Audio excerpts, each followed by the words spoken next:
Like students, in this lecture we'll see how to determine the static indeterminacy of beams and frames. Okay. So as we discussed earlier, a structure is said to be statically indeterminate if you cannot find out the external and internal reactions using conditions of equilibrium alone. Right? So you should understand at this point that static indeterminacy can be classified into two types. It can be externally indeterminate or internally indeterminate. So let's see. So a structure is said to be statically externally determinate if all the external forces reactions in the structure cannot be calculated by using equilibrium equations alone. Okay, and a structure is said to be statically internally indeterminate if all the internal forces cannot be calculated by using the equilibrium equations alone. Now let's see how to find out the static indeterminacy. So it is to be understood that the total static indeterminacy will be the sum of external indeterminacy and the internal indeterminacy. For a beams, the internal indeterminacy is always going to be 0, and the external indeterminacy is calculated as total number of reactions minus number of available equation.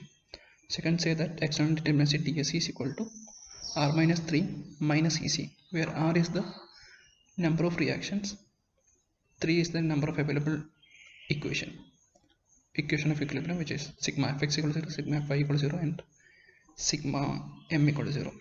And EC is the number of additional equation due to some internal pins, links, or rollers. So it is to be understand that whenever in a beam, wherever an internal pin occurs, the pin is not able to transmit a moment from one part of the beam to the other part. So in that case, we can take an additional equation which is actually sigma m equal to 0, which means that whenever an internal pin occurs, we have an additional equation which is equal to 1. Okay, and whenever there is an internal link, so link is nothing but a short bar connecting two pins. Okay, so whenever such internal links exist in a beam, the structure is not able to transmit moment as well as the horizontal force. So in that case, we have two additional equations, that is sigma m equal to 0 at a link and also sigma h equal to 0 at a link, which means that we have two additional equations. Now let's see some quick examples to find out the static indeterminacy of a beam. So here I have a beam. There is an internal roller at this point. Then the leftmost support is fixed. There is an in between a roller is there and a hinge is at the end. So first thing you have to find out is total number of unknown reactions. So at a fixed support we have 3 unknown reactions: horizontal force, vertical force, and a moment. At a roller support we have only one unknown reaction, which is a vertical force, and at a hinge support we have two unknown reactions, a vertical force as well as a horizontal force. Okay, so total number of unknown reactions is 1 2 3 4 5 6. Total number is 6. There are only two members, A, B, and BC. So number of members is 2, and number of joints is 1 2 and 3. Okay, it is to be noted that there is an internal roller, which means that roller will provide two additional equations. So EC is equal to 2. Okay, now we can use the equation total determinacy, static determinacy, ds is equal to r minus 3 minus ec.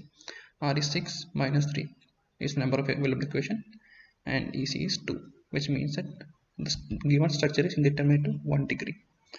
Alternatively, there is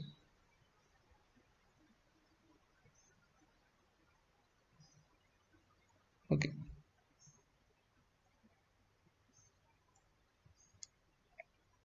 Now let's see more examples on how to find out static indeterminacy for beams. So this is a pin.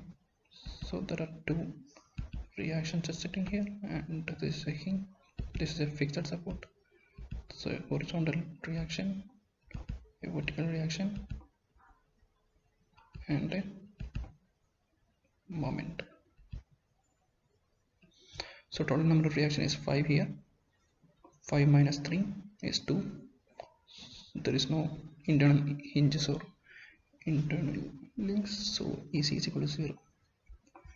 In this case, we have 3 reaction at far end and 3 reaction at this end. Total reaction is 6. 6 minus 3, you get 3 as the answer. Here there is 3 reactions here, one here, one here, and one here. So total number of equation is 6. 6 minus 3, sorry, this is 6. 6 minus 3 is 3 again. Okay. For next one, there is one equation, one unknown reaction here, 2 reactions here, and 2 reactions here.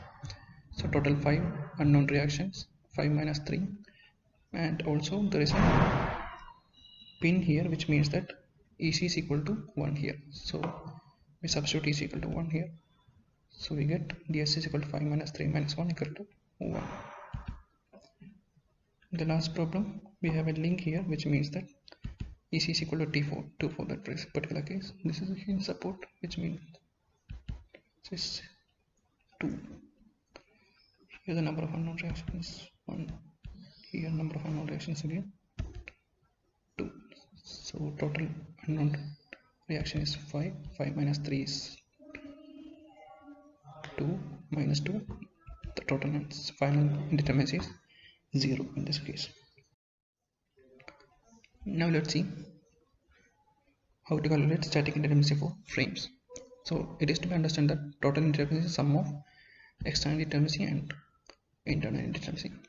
For a frame, which is for a plane frame, external indeterminacy is r minus 3. For a space frame, external indeterminacy is r minus 6, where is r is the number of unknown reactions. Now to calculate internal indeterminacy, we have to check for number of closed loops in the structures, and that will start as C, and RR is the total number of releases for reaction releases. Okay, for plane frame, internal indeterminacy DSI is equal to 3C minus RR, and for space frame, internal indeterminacy DSI is equal to 6C minus RR.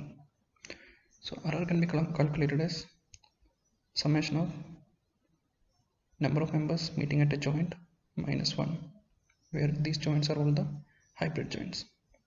And for space frame, RR equal to 3 times summation of mj minus 1. Now let's see examples. So before going that, let's see one more alternate equation for finding the total indeterminacy of frames, which is for plane frame it is 3m plus r minus 3j minus rr, where m is the number of members, r is the number of unknown reactions, j is the number of joints, and r is the releases. Okay, number of releases. For space frame, we can again have different equation, which is total static indeterminacy equal to 6m plus r minus 6j minus rr. The formula of rr is given here. So now let's see. So this is a frame, it is fixed at this point and a hinge is provided at this point. So fixed at point, we have 3 reactions. At hinge point there is 2. So total 5 reactions. There are 1, 2 and 3 members, and 1, 2, 3, 4 joints. There are no releases given in the structure, so RR equal to 0. So substituting in the formula, 3m plus r minus 3j minus 3rr. For m we substitute 3, for r is 5, j is 4. So while substituting, you get indeterminacy is equal to 2.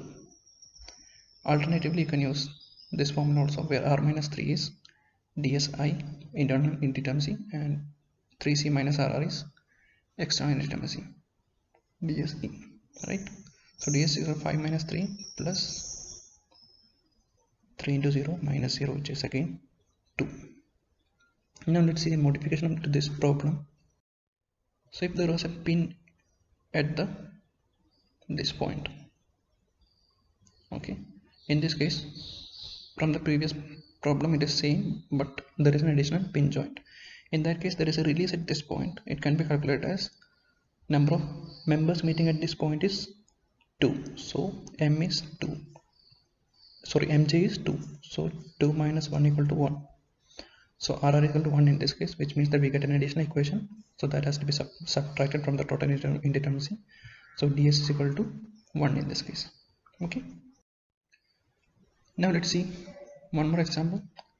Like, so this is a hinge, 2 reaction here, another hinge, 2 reaction here, another fixed support, 3 reactions here.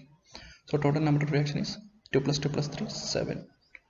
Number of members 1, 2, 3, 4, 5, 6 and 7. Number of reactions, sorry, number of joints is 1, 2, 3, 4, 5, 6, 7, 8. Okay, so 8 joints. And RR, you can see there is only one pin and it is not connected to the all the 3 joints, but it is attached to the member itself. So there is only one member force which is released, which is moment at this member is only released. So R is 1. There are no closed structures or closed loops, so C is equal to 0.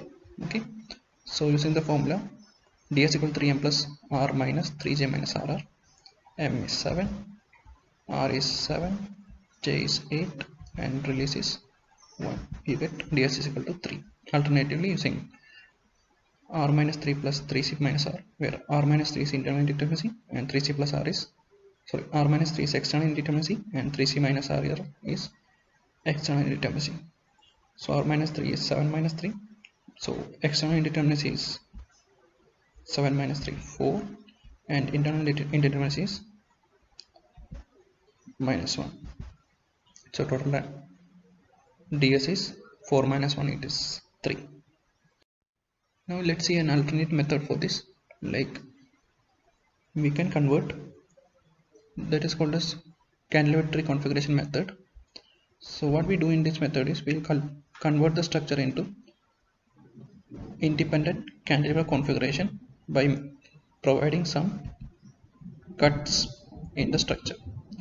And once we provide the structure, we will also calculate all the force releases made in the rigid joints, so that it will, each part can become a perfect cantilever.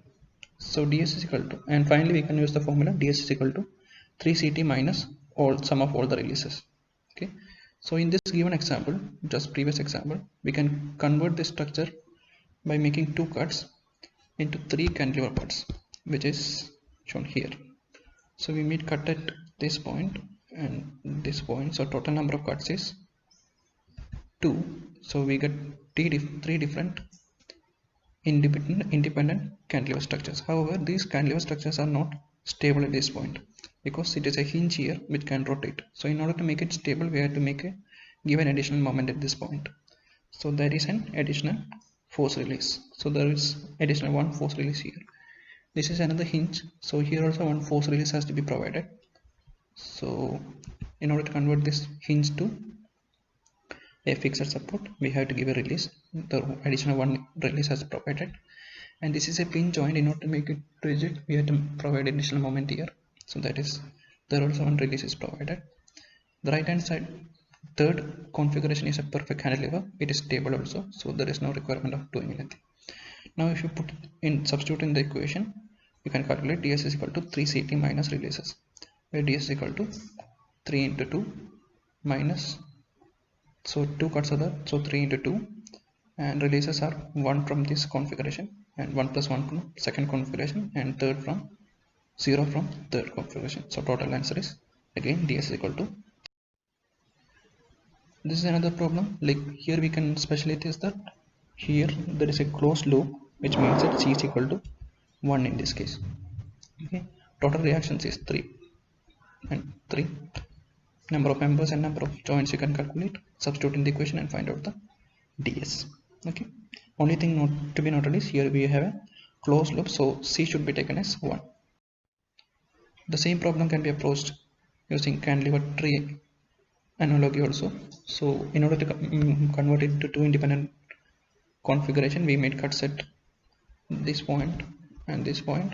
We get two separate cantilevers, and you can see that both the cantilevers are totally stable also, so there is no additional equation to be provided or releases to be done. So ds is equal to 3 into 2, which is, this is more problems on beams you can go through.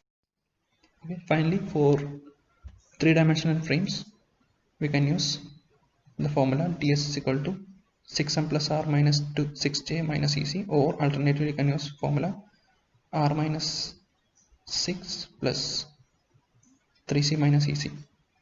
Okay, so here at, since this is a space frame and every fixed joint will have 6 reactions, horizontal, vertical, and 2 horizontal and vertical reaction, and also 3 moments. Okay, so at every joint, fixed joint, we have 6 unknown reactions. So total number of unknown reaction becomes 6 plus 6 plus 6 plus 6, 24. Number of member is 1 2 3 4 5 6 7 8, and number of joint is also 8. There is no releases made, so c is 0. And one important thing to be noted here is FGHE is a closed loop, which means that c is equal to 1. So substituting these parameters in the equation, you will get the answer as ds is equal to 24. In the next lecture, we will discuss about how to calculate the internal indeterminacy of trusses. Thank you.